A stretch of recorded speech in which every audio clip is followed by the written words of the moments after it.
Southern Comfort here. Well, we're harvesting our rutabagas. We got 4 in the refrigerator and we got 9 here. These are nice sized rutabagas.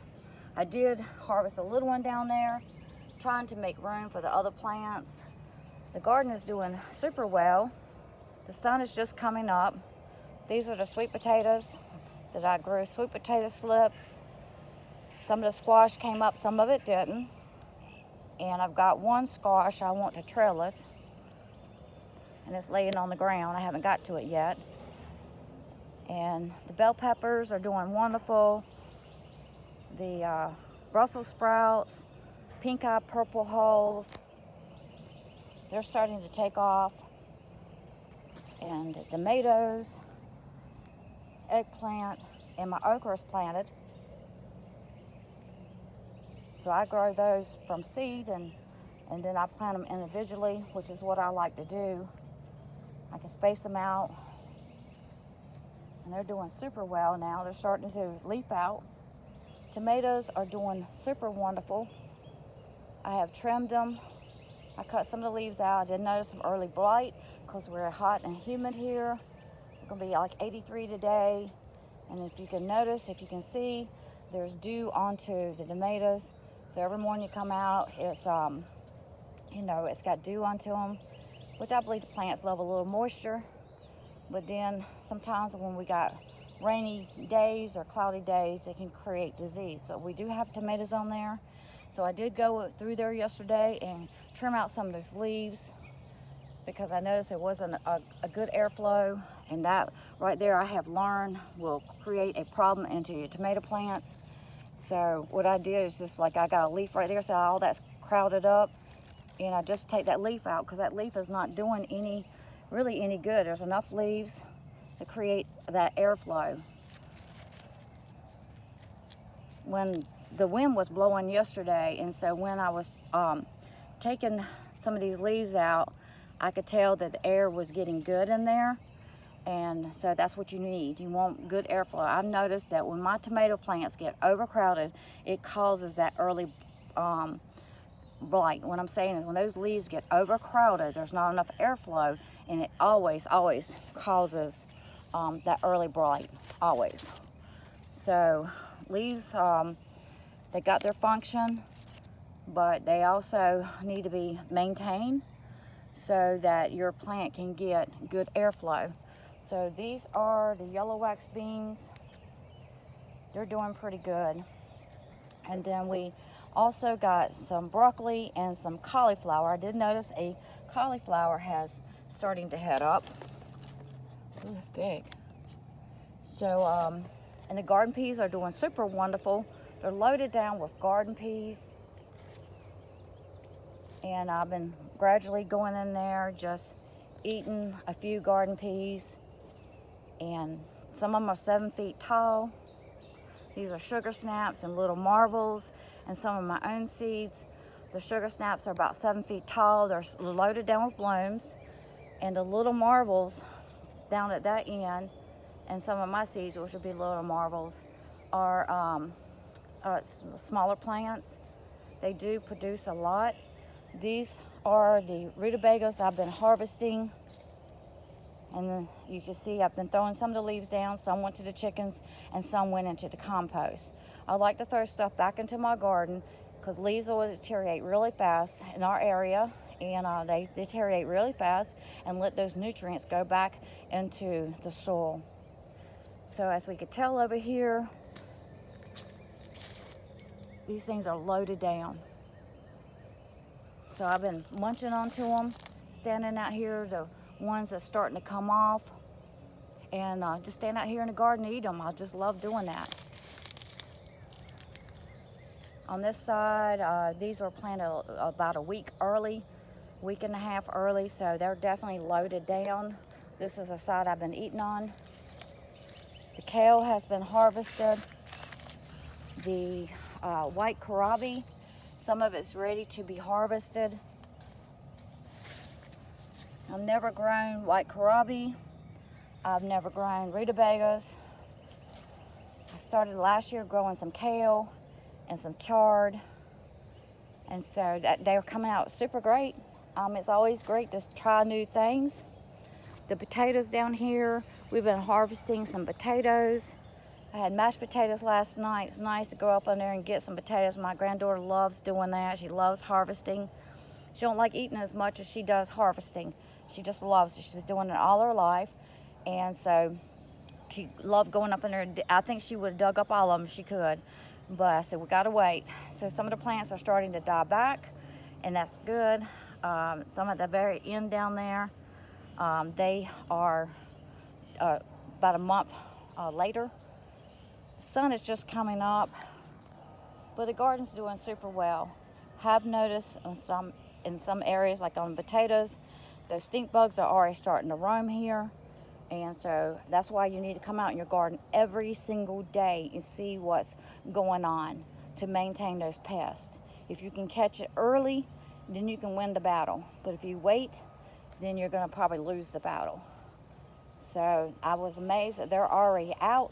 They usually start coming out around when tomatoes get big and wanting to, turn or starting to turn.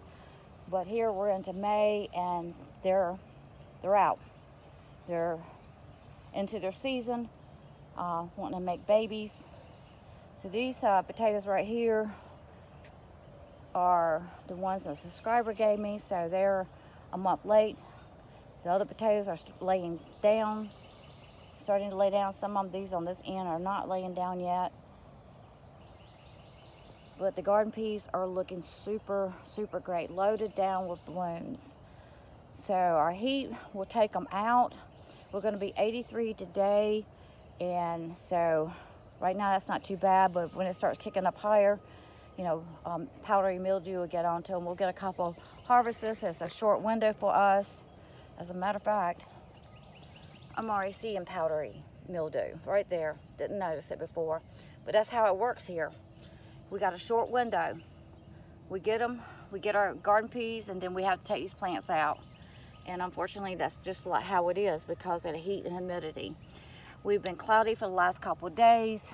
That has not helped out with the tomatoes and the garden peas with all this moisture. So I didn't notice that, but I'm seeing it. But as long as we get some garden peas, I'll be super happy. Looks like we'll get some.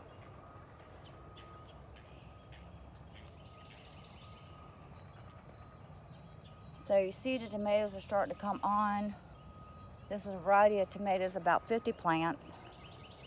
And I do my weaving differently. I go with what the plant's doing. If I need to tie up one plant and let the other ones go, that's what I do. That works for me. It's how it always works for me. So I kind of treat every plant individually and take care of it individually. So the Brussels sprouts is new here. We are learning how to grow those. I see Brussels sprouts down up in there, but we'll see how it goes. I mean, the only way to learn is to do. And you learn by your mistakes if you make mistakes. Here we are, we got our variety of squash. Some of them came up, some of them didn't at the very end. It's because of the moisture. And the corn is doing super great, but the problem is I see, and I'm not sure if it's a problem, but some of it's already wanting to tassel out. So around 4 to 5 feet high, some of it's 3 feet high. I do mine in blocks, and I put my rows close together. Yesterday I walked through here to see if there's any armyworms in the top. So I squeeze myself through here. It won't be long, I won't be able to get in here. As of yesterday I can get in here, but just overnight it has grown and I just about can't get in there. I have to be very careful to get in there, but I looked down in the top to see if I could see any armyworms, and so far I haven't. So I walked down each little row and to see if I could see any of those, see what's going on. About a couple weeks ago I did see some, about 2. I smashed them. That's why I look inside. And I'm hoping that my corn will get taller. Some of it's about 7 feet tall last year. It's had plenty of water. It's had its fertilizer, but it's in a different location. Last year I had it over here. It did super great, except on the back end, it wasn't getting as much sun. So I moved it over here. to see how it does. It's doing great. Seems like on this side it's taller than on this side. I kind of expected the vice versa, but you know, it's just the way it goes. You can't control the plants. All you can do is take care of them. So the sunflowers have got some ants onto them. That means there's some aphids, even though I can't see them. They're crawling up there and to get those aphids. And the squash, I've had pest issues I've never had before in my life.